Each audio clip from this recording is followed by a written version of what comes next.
또 여러분과 함께 새로운 삶을 이끄는 힐링의 힘이라는 데일 카네기가 지은 책을 가지고 여러분과 함께 좋은 내용을 공유를 해 보려고 합니다. 참으로 현대를 살아가는 우리들은 참으로 많은 어떤 고통과 또 여러 가지 어려움 속에서 정신적인 질병을 앓으면서 생활하고 있다고 해도 과언이 아닐 정도입니다. 그래서 특별히 오늘 정신계에 매우 큰 공적을 남기고 또한 세계적으로 그 명성을 가지고 있는 이 데일 카네기의 그 새로운 삶을 이끄는 힐링의 힘이라는 책을 가지고 같이 한번 공유하려고 합니다. 오늘이라는 날은 두 번 다시 오지 않는다. 오늘이라는 테두리 안에서 살라. 생사의 갈림길, 경제적 궁핍, 현실을 도피하려고 과거의 일을 후회하면서 현재를 괴롭게 살고 있지는 않은가 하는 이 질문에 대한 그 답변이 되겠습니다. 데일 카네기는 아시다시피 매우 유명한 분 아니겠습니까? 인간관계 연구의 세계 최고 권위자이면서 선구자로서 카네기 연구소를 운영하면서 괴로움에 시달리는 사람들에게 꿈과 희망을 주었고, 그는 화술의 선구자로서 저세술, 인생론, 대화술, 지도론에 관한 수많은 저서를 펴냈으며 감동적 실화를 모은 이 책은 전 세계의 사람들에게 읽혀졌다고 얘기합니다. 이 책은 매우 실제로 실행한 결과 효과도 아주 높은 것으로 나타났다고 그럽니다. 그래서 특별히 이 책에 대한 어떤 데일 카네기의 자부심은 이 책에 대한 자신감을 이렇게 표현하고 있습니다. 이 책을 읽을 필요가 없다고 생각한 사람에게 일러둔다. 이 책을 70페이지까지 읽었는데도 인생을 향유할 수 있는 새로운 힘과 영감을 얻지 못했다면 찢어서 휴지통에 던져버려라. 당신에게 아무런 이익이 되지 않는 책이기 때문이다. 나는 여러분에게 이 책을 정독하라고 권장하는 바이다. 항상 곁에 두고 여러분의 삶에 대입할 수 있는 부분은 밑줄을 치도록 하라. 이 책은 흔히 말하는 읽기 위한 책이 아니라 그대를 새로운 삶으로 이끄는 안내서이다고 데일 카네기는 자신 있게 말합니다. 그리고 서문에 이 책은 어떻게, 왜, 누굴 위해 쓰여졌는가라는 서문의 제목에 대해서는 젊은 시절 나는 뉴욕에서 가장 불행한 젊은이 중에 하나였다. 먹고 살기 위해 트럭을 판매하는 일을 했지만 트럭이 어떻게 해서 움직이는 줄도 몰랐고 또 알려고 하지도 않았다. 그러니까 매우 먹고 살기에 급급했던 젊은이였다고 얘기하는 겁니다. 그러다가 이 밤이 되면은 절망, 고통, 고뇌에 시달리면서 텅 비어있는 방으로 돌아오곤 했다. 그 시절 나는 학창시절 품고 있던 꿈이 산산조각이 나버렸다는 것을 알고 이에 절망하고 있었다. 이것이 인생이라는 말인가? 아무 희망도 없는 이런 게 내 인생이라는 말인가? 그래서 나는 학창시절에 꿈꾸었던 독서와 창작을 할 시간이 필요했다. 그리고 이렇게 결단을 했다고 합니다. 하기 싫은 일을 그만두고 미주리 주립대에서 4년간 공부한 경험을 살려 야간 학교의 성인 클래스에서 강의를 한다. 그렇게 되면은 낮에는 책을 읽고 강의 준비를 하는 것은 물론이고 소설도 쓸 수 있다.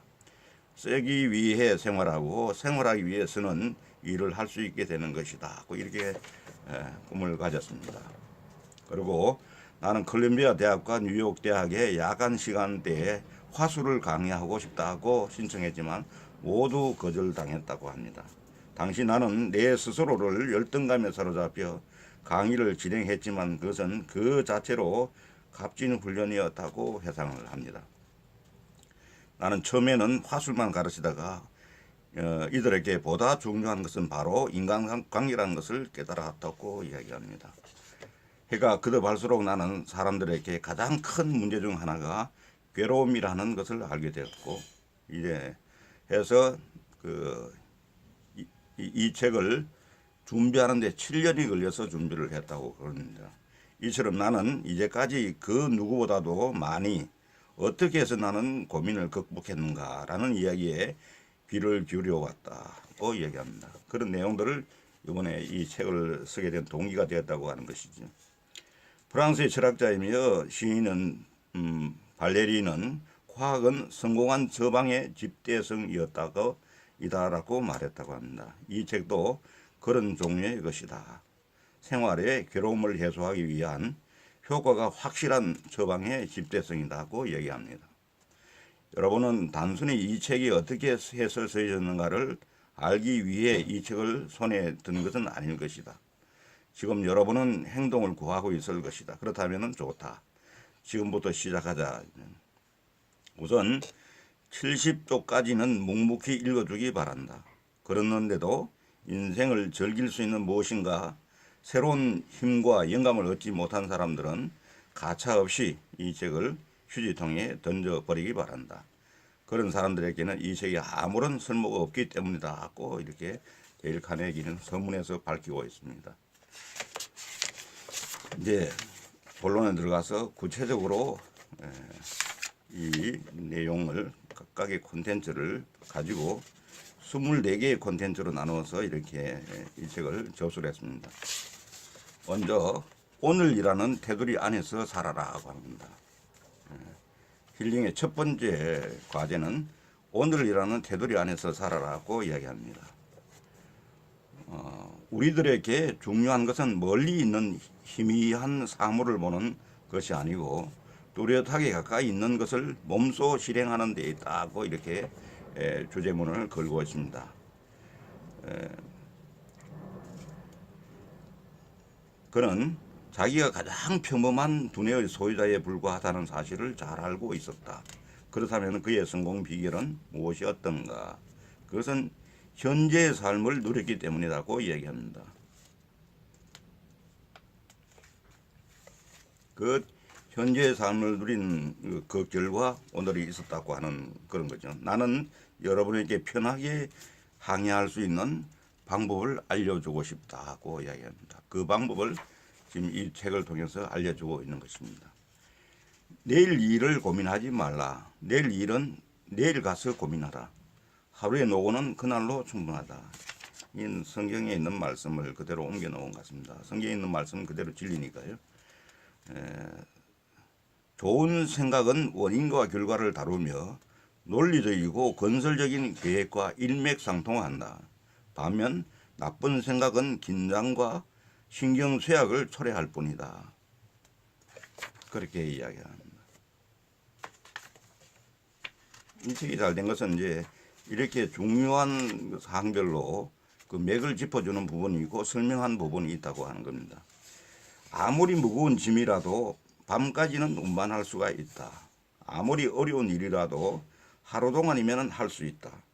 누구든지 즐겁고 참을성 있게 생활할 수 있다. 해가 지기 전까지는. 그리고 이것이야말로 인생의 참 뜻이다. 이게 제목에 부합되는 말이죠. 오늘이라는 테두리 안에서 살아라고 하는 부분을 잘 실천하는 방법 중에 하나가 이런 생각을 한 것입니다. 그리고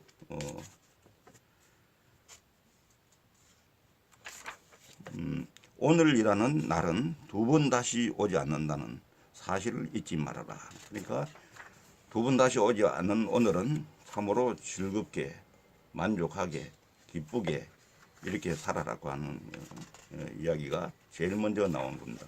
그렇게 되면 자연히 이게 힐링이 되겠죠. 이제 존 라스킨의 책상 위에는 오늘이라는 단어를 새겨놓은 한 개의 돌이 놓여 있었다고 합니다.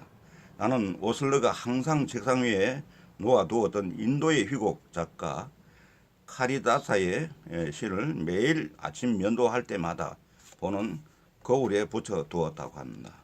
이 시 이름이 여명의 인사입니다. 여명의 인사. 이 날을 보라. 이 날이야말로 생명의 생명이다. 오늘의 짧은 행로 안에 그 날에 존재하는 진실과 현실들이 담겨 있나니 성장의 환희, 행동의 영광, 성공의 화려함, 어제는 꿈에 지나지 않고 내일 또한 환상에 지나지 않는다. 그러나 충실하게 지낸 오늘은 어제도 행복한 꿈이며 내일은 희망에 찬 환상이라. 그래여 이날을 잘 인식하라.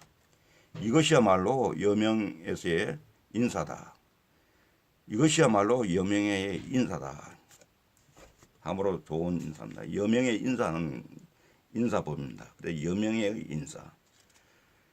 여러분이 고민에 대해 알고 싶다면 다음 첫째 사항을 보라.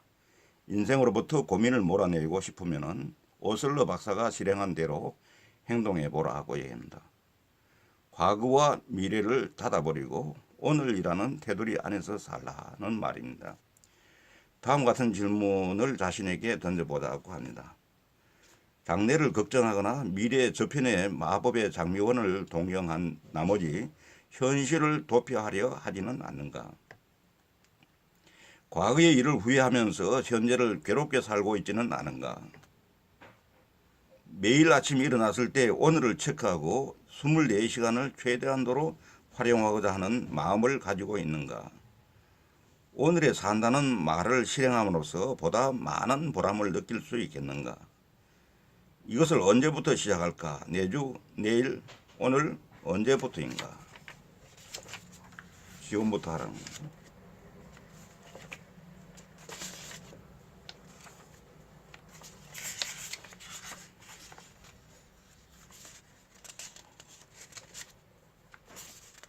그리고 고민이 인간에게 어떤 영향을 미치는가라는 제목에서는 고민이 인간에게 어떤 영향을 미치는가.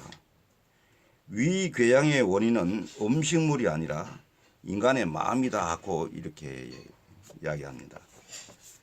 위궤양의 원인은 음식물이 아니라 인간의 마음이다. 괴로움이다. 고통이다. 이런 부분입니다.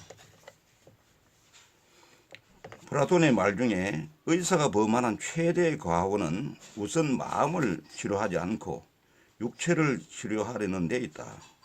사람의 마음과 육체는 하나로서 따로따로 취급할 성질의 것은 아니다라고 했다. 나의 책상 위에는 에드워드 포도로스키 박사의 고민하지 말고 개선하라는 책이 놓여 있다. 이 속에는 다음과 같은 제목이 있다. 고민이 심장에 미치는 영향. 류머티스는 고민으로부터 생겨날 수 있다. 위장을 위해서라도 고민을 적게 하라. 어떻게 고민이 감기의 원인이 되는가? 고민과 갑상선, 고민하고 있는 당뇨병 환자, 마요의 형제로 유명한 칼 메닝거 박사는 저서 자신을 배반한 인간에서 고민에서 벗어나는 방법을 제시하고 있지는 않지만 불안, 시리, 증오, 원한, 반항, 공포가 어떻게 인간의 육체를 파괴시키는가를 잘 기술하고 있다. 나는 이 책을 여러분에게 권하고 싶다고 얘기합니다.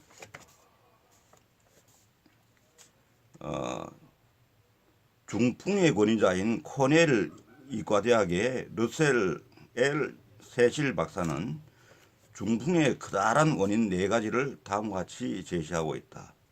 첫째는 결혼의 실패, 둘째 경제적 진앙과 비탄, 셋째 고립과 온해, 넷째 오랜 동안 쌓인 원한이 중풍의 원인이 된다고 이렇게 결론을 내리고 있습니다.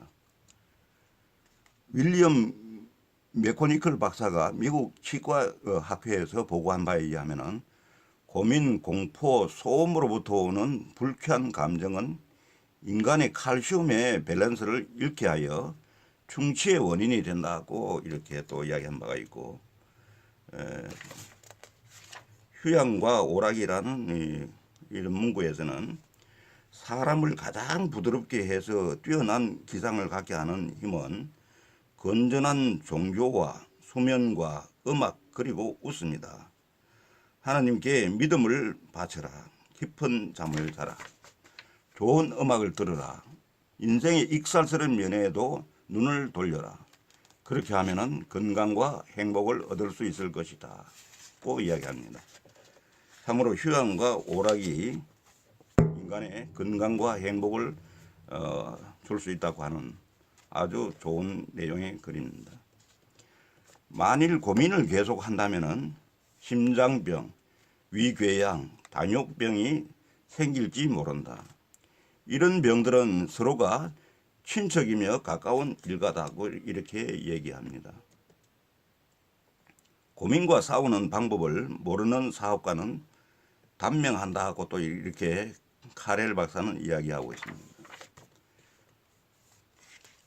현대 도시의 혼란 속에서도 평온한 정신생활을 유지할 수 있다면 신경적 질환에 걸리는 일은 없을 것이다. 이렇게 주제의 그 글을 담고 있습니다. 고민과 싸우는 방법을 모르는 사업가는 단명한다 하고 이렇게 또 한 번 더 이야기를 하고 있습니다. 그 다음에는 고민을 분석하고 그 해결책을 찾는 방법이라는 제목의 하에서는 먼저 문제를 분석하기 위한 세 가지의 기본적 단계를 제시합니다. 첫째는 사실을 파악하라. 둘째는 사실을 분석하라. 셋째는 결단하라. 그리고 그것을 실행하라고 합니다. 사실을 제대로 파악, 분석이 됐다면 실행하는 일만 남았다고 하는 얘기입니다. 개인적 욕망과 일치되는 것은 모두 진실처럼 여겨지지만은 그렇지 않은 것은 우리를 노하게 한다.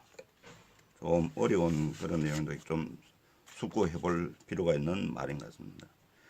찰스 캐터링은 정확하게 문제를 기술하는 것은 반점 문제를 해결한 거나 마찬가지라고 말하고 있다. 이건 우리가 여러 가지 학습에서 우리가 알고 있는 그런 상황입니다. 내가 사건의 내막을 들은 것은 일요일 오후였다. 그런 다른 얘기를 하고 있습니다. 나는 오래전부터 고민이 생기면은 타이프라이터 앞에 앉아서 다음과 같은 두 가지의 질문을 던지고 그 대답을 기록해 왔다고 합니다. 첫째는 무엇을 고민하고 있는가? 둘째는 어떻게 해결하면 좋을 것인가? 이 두 가지를 항상 이 질문을 던지고 이 대답을 기록해 왔다고 합니다. 참으로 좋은 방법이라고 생각이 됩니다. 나는 다음에 4단계를 취함으로써 고민의 90%를 추방할 수 있었다고 합니다. 첫째는 무엇에 대해 고민하는가를 자세히 적는다. 둘째, 내가 취할 수 있는 방법을 결정한다. 셋째, 무엇을 할 것인가를 결정한다. 넷째, 판단한 바를 곧 실행에 옮긴다.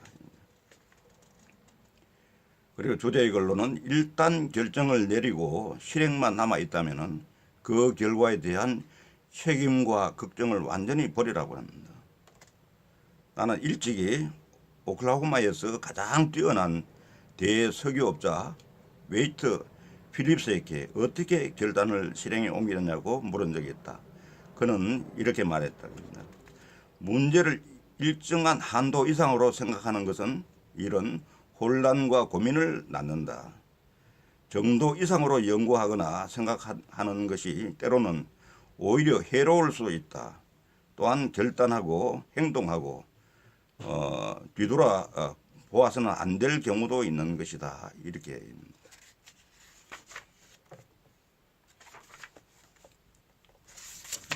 그리고 여기서 고민을 분석하는 기본 법칙에서 첫째는 사실을 파악하고 허스크 학장의 말을 기억하라고 합니다. 결단의 근거를 충분히 갖추지 않고 결단을 서두르는 것이 고민의 절반의 원인이라고 하는 허스크 학장의 말을 기억하라고 합니다. 둘째는 모든 사실을 용이 주도하게 고찰하고 나서 결단하라고 합니다. 세 번째는 결단을 내렸다면 곧 행동으로 옮겨라. 그 결과에 대해서 불안하지 말라고 그럽니다. 넷째는 어떤 문제를 고민할 경우 다음 물음에 대한 대답을 기록해 보라고 합니다. 첫째, 무엇이 문제인가? 둘째, 원인은 무엇인가? 셋째, 가능한 해결법은 무엇인가? 당신은 어떤 해결법을 제시할 것인가? 이렇게 구체적으로 접근하라고 알려주고 있습니다. 그리고 이 책에서 최대한의 것을 얻기 위한 9가지 제안이 있습니다. 여기에 대해서는 고민을 극복하는 원칙을 배우겠다는 강력한 욕구를 배양하라고 하는 게 가장 중요한 것 같습니다. 그 다음에는 마음속에서 고민 몰아내기라는 제목입니다. 여기서는 나는 일에 몰두하지 않으면 안 된다. 그렇지 않으면 절망 속에 빠지고 말 것이다. 그러니까 이게 일에 몰두하는 것이야말로 마음속에 고민을 몰아내는 방법이라고 제시하고 있는 겁니다. 원래 사람들의 마음은 한가로운 때에 진공 상태에 빠지기 쉬운 법이다. 물리를 배운 사람이라면 자연은 진공 상태를 싫어한다는 것을 잘 알고 있을 것이다 하고 얘기합니다. 그 다음에는 어떤 기분 좋은 행복감이나 어떤 깊은 내면적인 평화, 행복한 마비 상태 등은 일정한 일에 몰두한 인간의 신경을 진정시킨다 그럽니다. 일정한 일에 몰두하는 인간의 신경을 진정시킨다고 얘기합니다. 이것은 인간에게 실로 다행한 일이라고 이렇게 이야기합니다. 그러면은 사람은 자신이 행복한가 그렇지 않은가를 생각할 만한 여유를 가질 때 쉽게 비참해진다 그럽니다. 이에 마음 속에 고민을 몰아내는 방법 중에 열정을 가지고 거기 몰두하게 되면 자연히 고민할 시간이 없는 거죠. 그래서 사람은 자신이 행복한가 그렇지 않은가를 생각할 여유가 생기면은 그것이 바로 그럴 때 쉽게 비참해진다고 하는 얘기는 맞는 얘기 같습니다. 그럼 사소한 것에 목숨을 걸지 말라고 하는 제목에서는 시카고의 조셉 사바스 판사는 4만 건에 이르는 불행한 결혼을 중지하면서 이렇게 단언하고 있습니다. 결혼 생활의 불행은 대개 사소한 일에서 시작된다고 합니다. 그리고 뉴욕 지방의 검사 프랭크 S. 호건도 이렇게 말한답니다. 형사재판 사건의 과반수는 사소한 일이 원인이다. 술집에서의 주장, 가정에서의 말다툼, 모욕적인 언사, 욕설, 무례한 행동 이런 것들이라고 그럽니다. 인생은 그것을 축소하기에는 너무 짧다고 하는 주제의 글에서는 디프린과 같은 유명한 인물마저도 때로는 인생은 작게 살기에는 너무나 짧다라는 말을 잊곤 했다고 합니다. 그리고 브레클레스는 24세기 전에 우리는 사소한 일을 너무 오랫동안 이야기한다. 우리는 사소한 일을 너무 오랫동안 이야기한다고 하는 이런 잘못된 습관을 가지고 있는 것을 지적을 하고 있는 것입니다.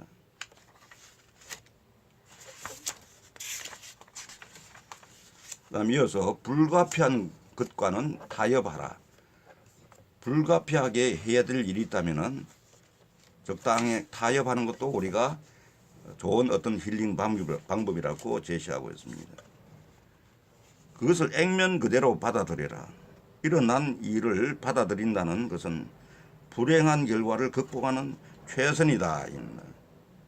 액면 그대로 받아들이지 않고 이를 왜곡하거나 과장하거나 축소하거나 하면 오히려 불행한 결과를 낳는 그런 결과가 볼 수 있다고 보는 거죠. 달을 보고 울지 않도록 엎질러진 우유를 후회 않도록 하는 말을 조지 그 5세는 궁전 도서실 벽에 이렇게 붙여 놓았다고 합니다. 위의 말을 쇼펜하고는 이렇게 또 표현했다고 합니다. 인생의 길을 떠날 때 충분히 단념하는 것이야말로 무엇보다도 중요한 준비다고 이렇게 또 다른 말로 표현하고 있습니다. 그래서 단순히 주변 환경 그 자체가 우리를 행복하거나 불행하게 만드는 것이 아니라 우리의 감정을 결정짓는 것은 그 환경에 대한 반응 여하에 달려있다고 합니다. 그리스도는 천국은 너희들 안에 있다라고 말했으며 따라서 지옥 또한 우리 안에 있는 것이라고 볼 수가 있습니다.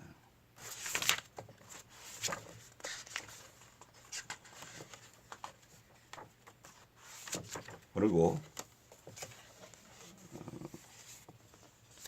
고민은 습관화되기 되기 전에 물리치는 게 중요한데 여기에 대해서도 저자는 한마디 하고 있습니다. 분주하게 움직임으로써 마음속의 고민을 밀어내라고 합니다. 활발한 행동이야말로 어리둥절한 병을 치료하기에 좋은 방법이라고 권장을 합니다. 사소한 일로 크게 떠들지 말고 자신의 행복을 헛되게 하지 말라고 합니다. 고민을 몰아내기 위해 평균율의 법칙을 써라. 이 일이 일어날 가능성은 몇 할인가 자문해 보라고. 불가피한 것과는 협력하라. 아무래도 그 사태를 변경, 개선할 수 없다는 것을 알았다면 그쯤이면 됐다. 이제 어떻게 할 수 없다고 자신을 타일하라고 얘기합니다. 고민의 스톱, 로스 주문을 달라. 적당한 고민의 한도를 정해 그 이상 고민하는 것을 거부하라고 얘기합니다. 과거사는 과거로 묻어버리라. 톱밥을 켜려고 하지 말라고 합니다. 생활을 바꾸는 몇 마디의 말에서는 우리의 인생은 우리의 사고에 의해 만들어진다. 생각입니다. 우리의 인생은 우리의 생각에 의해서 결정되는 그런 부분을 우리는 알고 있습니다. 그러다 즐거운 생각을 하면 즐겁다. 또 불행한 생각을 하면 불행하게 될 것이라고 보는 겁니다. 인간은 자기가 생각하는 자기가 아니며 생각 그 자체가 그 인간이다. 그 사람이 어떤 생각을 하느냐 하는 게 바로 그 인간을 그 자신을 나타내고 있다고 볼 수가 있는 것입니다. 그 자신 자체라고 볼 수가 있는 것입니다. 용서는 나의 것이라는 그 제목에서는 만일 어떤 이기적인 인간이 당신 덕을 보려 한다면 그 사람과 상대하지 않는 것이 상책이다. 그러나 보복을 하려고 해서는 안 된다. 그런 식의 보복은 대부분 상대방에게 상처를 입히기보다는 도리어 자신만 손해를 입게 된다고 이야기합니다. 사랑을 동반한 가난한 야채 요리는 증오에 찬 사치스러운 고기 요리보다 낫다고 하는 주제를 담고 또한 너의 원수로 인해 난로 불을 너무 태우는 일이 없도록 하라. 오히려 그 불이 너 자신을 태우리라 하고 이렇게 경고를 합니다.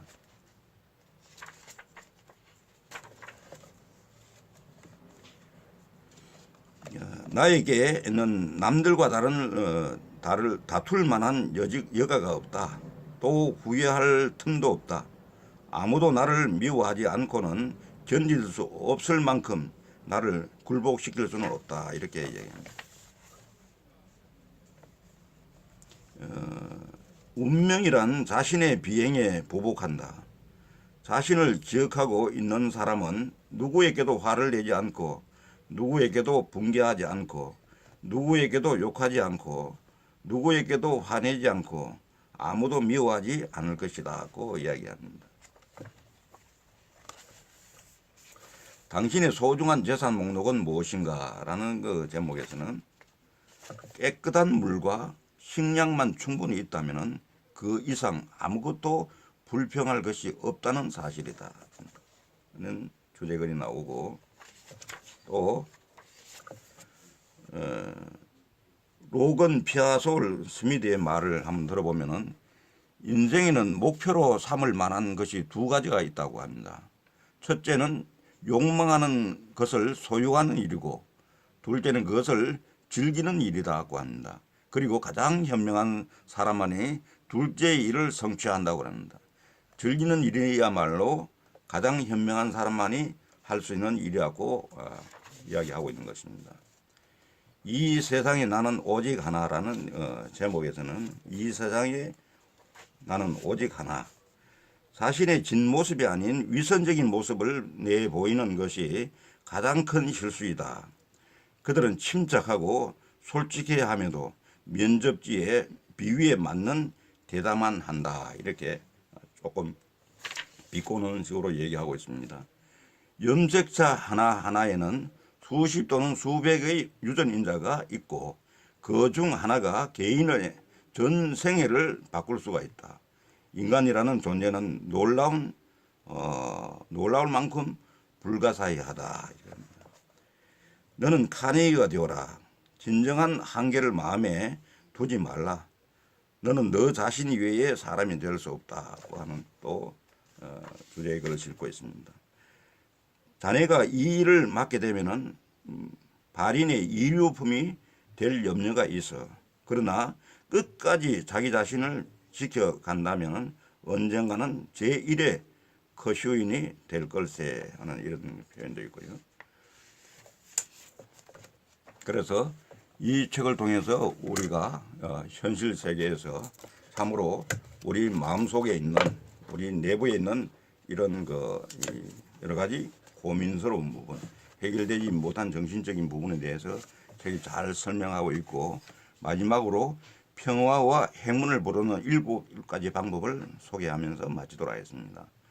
우리들의 마음을 평화와 용기와 건강과 희망으로 가득 차게 하자. 우리들의 인생은 우리들의 생각이 만든다. 두 번째는 적에게 보복하려고 해서는 안 된다. 그렇지 않으면은 적보다 자기 자신에게 더 해롭다. 망언에 고민하지 말고 차라리 망언을 얘기하라. 그리스도는 10명의 나병 환자를 치료했지만은 한 사람에게서밖에 답례를 받지 못했다. 우리가 그리스도 이상으로 감사를 기대할 수 있는가? 행복을 발견하는 유일한 방법은 답례를 기대하지 않고 오로지 기쁨을 주는 데 있다. 감사하는 생각은 교양에 의한 특성이다. 그러므로 자식들이 감사하게 생각해 주기를 바란다면 아이들에게 그것을 몸소 보여주라고 합니다. 네 번째는 이 복을 세고 고민을 세지 말라. 이 복은 이익과 행복을 이야기합니다. 이 복을 세고 고민을 세지 말라. 다섯 번째, 남을 흉내내지 말라. 자기 자신을 발견하고 철저히 자기 자신이 되도록 하라. 질투는 무지이고 모방은 자살이다고 합니다. 여섯 번째는 운명이 레몬을 주면은 그것으로 레몬수를 만들 수 있도록 노력하라. 일곱 번째, 타인에게 조그마한 행복을 주도록 애씀으로써 자신의 불행을 잊어라. 너희가 타인에게 선을 베풀 때 너희는 자기 자신에 대해서 최선을 다하는 것이다. 고 이렇게 평화와 행운을 부르는 7가지 방법을 저자는 제시하고 있습니다. 잘 실천해서 많은 도움 되시기 바라겠습니다.